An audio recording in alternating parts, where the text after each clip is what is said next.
Ano po dating trabaho ni Joms? Alam ko nag-ano siya, yung sa sales, nag-agent siya sa sa mga sasakyan. Kasi ang kwento kasi niyan, doon kami sa kanya, siya yung agent namin nung kumuha kami ng first car namin, which is yung Suzuki Swift. Di pa kami vlogger, di ba? Ano pa lang ako. Yun yung kinuha namin. Tapos si Jomar, andun si Joms. Di ba? Grabe ang mundo. Grabe ang mundo. Ayan, nakilala ko siya. Then, actually, matagal na kayo magkilala bago kami kumuha sa kanya. Nakasama ko siya sa modeling, sa mall. Yan, nagmo-model kami, racket. Tapos medyo may ano pa kami, may hinakit pa kami dun sa mall kasi akala namin yung damit ibibigay na sa amin. Kasi nag-model kami ng mga damit. Akala namin sa amin na yung damit. Yung pala, ibabalik. Tapos ibigyan lang kami ng 200 cash gift. Ang bihira yan. 200 lang po yung cash gift. Tapos ayun, doon kami nagkakilala ni Jomar. Talaga napakabait na po niyan. Dati pa lang. Sobrang bait ni Papa Joms. Tapos yun, hanggang sa siyempre naging friend kami sa FB. Yan, tapos yun, nagkuha ko ng nalaman ko nasa Suzuki siya, no agent siya doon. So siya kinunta ko na kukuha kami ng sa Suzuki. Hanggang siya yun. Tapos yun, nakaka-chat ko siya na yung magulang niya nanonood sa akin. Tapos in-invite ko siya na, bro, sama-sama ka sa akin. Kasi gusto din daw niya mag-vlog. Gusto niya rin mag-vlog. Tapos, gusto niya rin yung ginagawa ko na nakakatulong. Kaya yun, hanggang sa in-invite ko si Papa Joms. Hanggang sa in-invite ko siya na sumama sa akin. Tapos nagdadalawang isip pa siya. No? Pero, yun, hanggang sa naglakas ng loob siya. Unang sama niya, birthday ni Jack. Noong mga 2023 ata yun. 2023 nga, birthday ni Jack. Payat pa siya nun. Shoutout kay Papa Joms.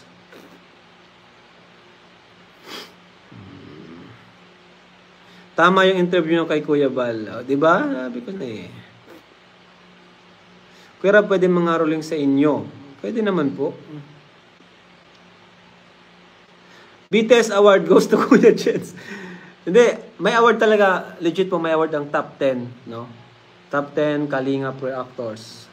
Tapos yung top 3, baka trophy yung matanggap nila. Pero di natin sure kung sino yung top 3, no? Kasi minsan si Marciano nagiging top 3. Minsan bumababa si Kuya Jen. So sa total, di pa natin alam. Basta, umattend po kayo kasi may awarding po yan. No? Pero yung Kalingap Ball Anniversary, syempre, ang pinaka-center pa rin yan. Pasasalamat natin kay Lord, unang-una, at pangalawa sa founder kay Kuya Bal, no? Sila yung centered doon, no? Kaya sana umattend po tayo para na lang pasasalamat kay Lord at syempre sa founder. Ang hindi umattend, guys, unsubs nyo na. Guys, ang hindi umattend, unsub nyo na.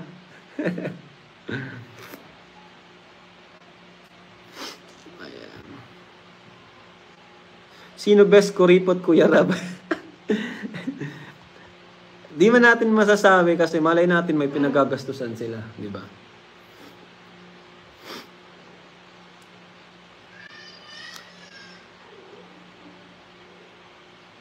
Kuya Rab, may chemistry si Carl at Kim. Love team ni Dan. Ayun.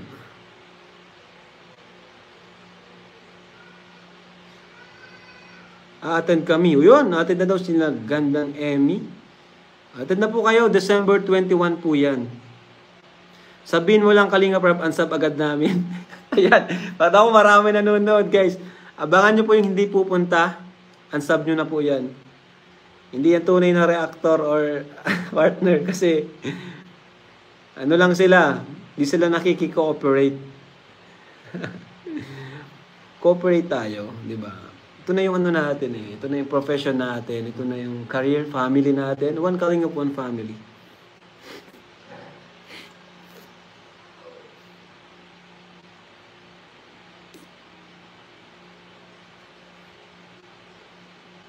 Humble beginning of Papa Choms. At ngayon nakatulong na rin siya. Opo. Grabe. Humble beginning. Alright. Kuya Rab, sino top 1 vlogger? Sa Kalingap? Ano pong klaseng top 1 vlogger? Grabe, 9-7 pa rin tayo, guys. Ay, yung nasa abroad, syempre, understood naman po yun. Understood naman yun. Diba?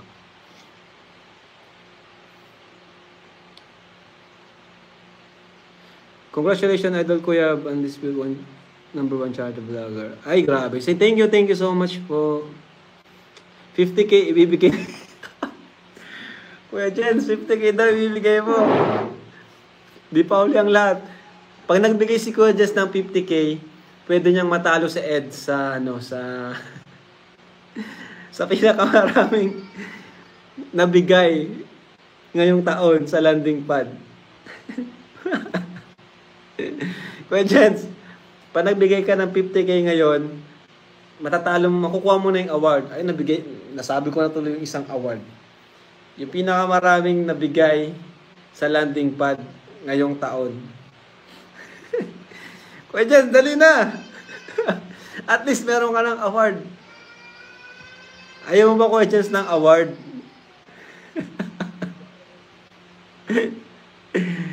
Baka mawala ulit si Kuya Jens.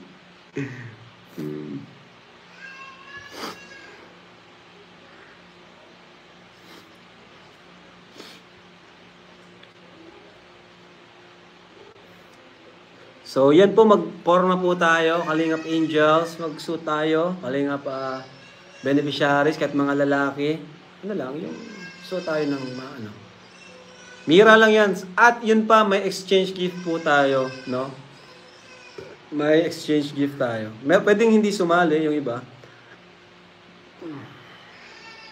Sana lahat mag-cooperate Saturday naman yan. Wala naman yung pasok, mga beneficiaries. Yes po. Maki-cooperate tayo, guys. No? Part na to ng buhay natin. Part na to ng buhay natin. So, yun na nga. Ito ang pakiusap ko. May nakarating kasi sa akin. Medyo di ko nagustuhan itong nakarating sa akin. Kasi, may nabalitaan po ako na merong nasa loob ng Team Kalingap, no? Nasa loob ng Team Kalingap na nangungutang sa mga supporters. So, isa yang malaking ipinagbabawal. Ang mag-utang tayo sa ating supporters or sponsor. Sa kapwa natin vlogger, pwede. No? Pwede yan. Utang tayo. Pero yung sa supporters, sa mga fans, viewers, nako, pangit po yan. Mangungutang tayo sa kanila. Kasi nakakahiya po yan. Sa amin po yan magre-reflect. Kasi unang-una, nagbibigay naman po ako ng sahod, allowance, and tapos, syempre may channel din naman. Di ko alam kung bakit nangungutang, ano ba yung nangyari. May sakit ba? Emergency ba? So, kung may kailangan, sabihin lang sa akin o sa mga kasamahan natin dito para kami yung makatulong. Para kami yung makatulong. Kasi nakakahiya po yan. Ang isipin nila, di kami, wala kaming nagagawa. Red Zane. Ay, hindi po si Kuya Red Zane yung nakarating sa akin. Hindi po si Kuya Red Zane. Ano bang kasalanan ni Kuya Red Zane? Hindi po yun. Pero hindi po si Kuya Red Zane. Baka kasi isipin ng iba si Red Zane daw. Ayan, dami nagko-comment dito. Ewan ko, pero kung may iba pa, pero may nakarating sa akin, hindi si Kuya Red Zane. Bakit yun si Rabay? Gusto kasi ni Rabay bumaba dito, makidadi yan si Rabay. Kasi mga kalingap,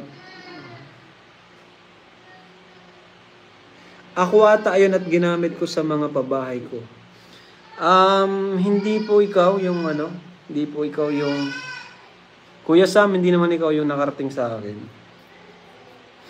Hindi ikaw yun.